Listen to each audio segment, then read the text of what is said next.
তিন দিন ধরে পানীয় জলের সমস্যায় ভুগছেন শান্তিপুর পুরসভার বিভিন্ন ওয়ার্ডের বাসিন্দারা, অথচ পুরসভা কোনো পদক্ষেপই নিচ্ছে না। এই খবর পেয়ে সমস্যার সমাধান করতে হাজির হলেন শান্তিপুর বিধানসভার জয়ী বিজেপি প্রার্থী তথা হবু বিধায়ক স্বপন দাস। শান্তিপুর পুরসভার 16 নম্বর ওয়ার্ডে ভাগীরথী নদীর পাড়ে অবস্থিত জল সরবরাহ কেন্দ্র পরিদর্শন করেন তিনি।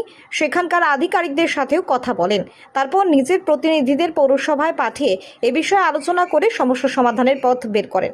আগামী দিনে মানুষকে পরিষেবা দিতে এভাবেই কাজ করে যেতে চান শান্তিপুরের হবু বিধায়ক স্বপন দাস।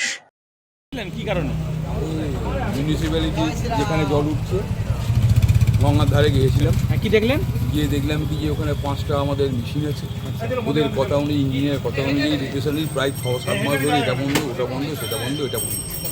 আজকে যে অবস্থা বলছে সেকশন ডিপার্টমেন্টাই নষ্ট হয়ে গেছে, ওটা খারাপ থাকার জন্য জল তুলতে পারছে না।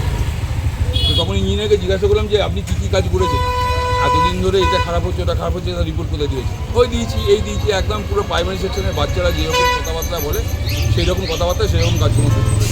আমাকে একটা কোথায় কি চিঠিপত্র করেছে না করেছে, তিনি প্রপার্টি কোনো কিছু বলছেন, দেবো, এমন করবো, ত্যান করবো, তার কাছে কোনোরকম কোনো কিছু প্রুফ নেই। এই হলো মূল বিষয়।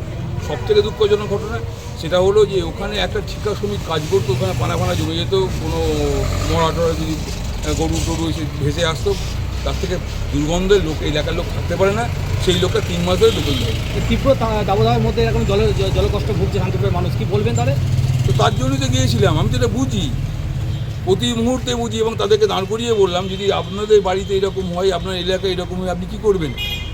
আপনার পরিকাঠামো আছে, আপনি বাড়িতে মোটর বসিয়ে নিয়েছেন, কিন্তু যাদের পরিকাঠামো নেই, যারা মোটর বসাতে পারেনি, তারা এই জলের উপর নির্ভরশীল, সেই মানুষগুলো জল না খেতে মারা যাচ্ছে। সমাজ মাধ্যমে এ নিয়ে গত কয়েকদিন ধরে করছে। দেখুন, আমি তো নিজের চোখে দেখে আসলাম, সমাজ মাধ্যমের দরকার কি? যারা নিজের চোখে দেখে আসলাম, নিজের চোখে শুনলাম। কি বুঝলেন একদম, মানে কি বুঝলেন এবার? নিট চূড়ান্ত গাফিলতির ফলে আজকে মানুষকে এই অবস্থার মধ্যে ঠেলে দিয়েছে। কি ব্যবস্থা নেবেন? এতদিন মানুষ কোনো বিদ্রোহ করতে পারিনি, আজকে সেই চান্সটা পেয়েছে, আমাকে সামনে পেয়েছে। আমি সেখানে গিয়েছি, আমি যা বলা বলে এসেছি, তাদের বলে এসেছি যদি বিকেল 4টের মধ্যে জল না আসে পরবর্তী পদক্ষেপটা নিতে চলবে।